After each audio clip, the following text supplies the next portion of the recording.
Talkingreef podcast, episode 63. It's been the first video I've done in a while, so the first thing I got to do is show off the new shirt and give special thanks to John, DJ Gon69 from the forums. Made a great shirt.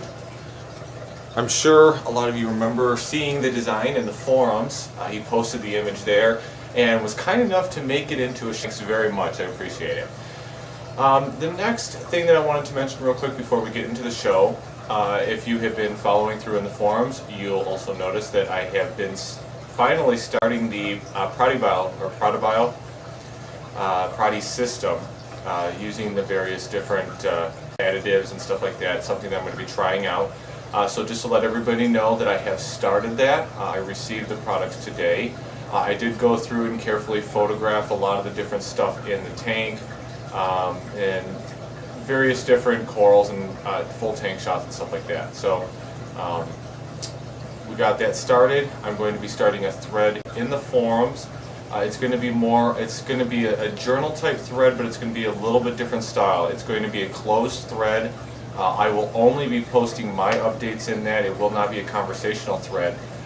We will carry on any conversations in the actual forum for that. But this is going to be a dedicated thread, just hopefully to help so that when there's other people coming around looking for various information on it, they can kind of follow through that and get other discussional comments, in the forum itself. Okay, so move the camera around a little bit. I realized that the lighting from how I had it really sucked, so I figured we'd move it around and as I finish up the little introduction part before we actually get started. Now for this week's video show, there's two main things that I'm going to be covering with you. I'm going to go through these rather quickly. They're not very in-depth.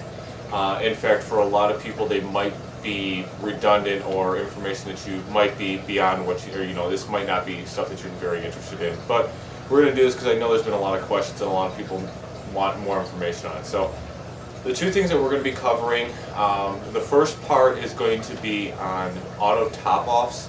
So I'm going to show you two different types of auto top-offs, different types of floats or pressure sensors. Basically, that's what I'm going to show you. The first one is using a float switch to activate a pump, and the second one I'm going to show you is an actual pressure sensor that's used to activate a pump, and thus for your auto top-off. Anyways, I'll get into that and I'll get all the details in a minute once we get in there. The next thing is the overflow boxes.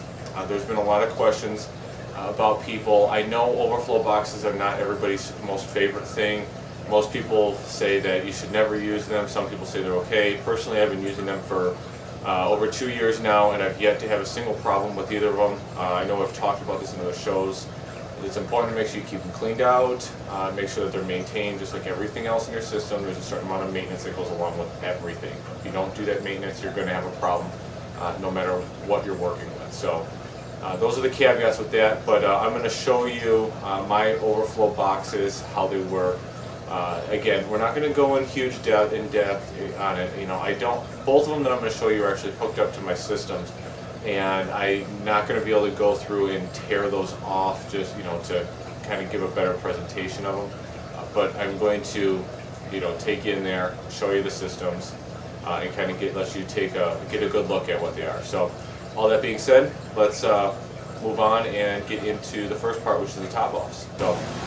Okay, so we're in my fish room. I'm going to take you through a little bit with the camera, show you my refugium, frag tank, a couple things, because I know there's a lot of people that are interested. So I'm just going to kind of give you some video of that so you can see, and then that'll work right into the auto top-off system, and I'll be able to show you how all that works. So let me move the camera and let's start taking a look.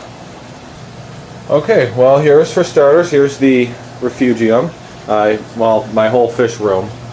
Kind of got to excuse the mess, I'm kind of showing it to you how it is. I'm in here all day long or whatever, doing lots of different stuff, so it's a mess, but that's okay. Here's the refugium. I've got the One Lights of America light. I have another one that's supposed to go over there, but the fixture actually burnt out, not the bulb, the actual fixture, ballast, or whatever inside of it, so that needs to be replaced, and I will be doing that shortly, but normally there's two of them over there. There is actually 2 heaters back there. It's just moving them around, so they're actually both back there. You can't see the one right now. My float switch right there. We'll be talking about that in a minute. Refugium, macroalgae, little mangrove right back there. Using egg crate for dividers. It does a pretty good job keeping most of the macroalgae separated and keeping it away from the drain. The drain line is right there. That PVC pipe, this line here is actually a return from my UV sterilizer. That return line actually comes out the bottom down here, swings back around, there's a little ball valve in there, and goes back there to my pump, which is a Mag 24, which feeds up to the other systems. But that's getting a little bit off topic, so first thing I want to talk about here is the auto top-off system. And the first component in that is actually this float switch back here. Now basically the way that it works is there's a little styrofoam float on here that moves up and down like that. And I'm sure you can probably hear it. What happens